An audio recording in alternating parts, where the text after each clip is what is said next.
unfolding in Bihar. Nitish Kumar seems to have fielded his own candidates on all 3 seats that were originally allotted to Chirag Paswan's LGP.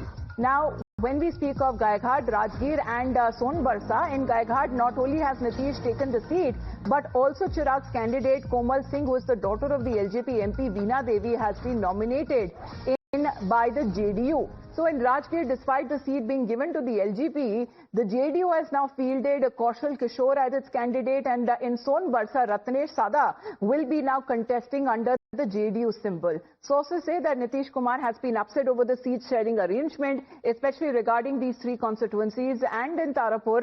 तो साकेत इसे किस तरह से समझा जाए? जो जहां तक अगर सीटों की बात की जाए, जो एलजेपी को जानी थी, वहीं पर अपने कैंडिडेट और उनके नाम देते हुए सामने नजर आ रहे नीतीश कुमार की जेडीयू।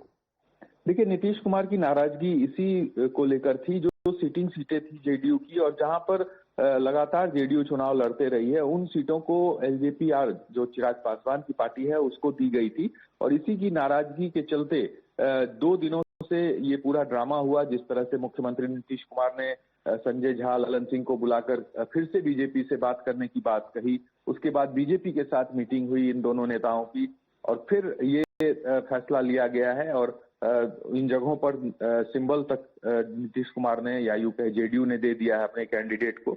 तो विवाद तो निश्चित तौर पर है, लेकिन अब मनाने की कोशिशों का दौर जो है वो भी जारी है।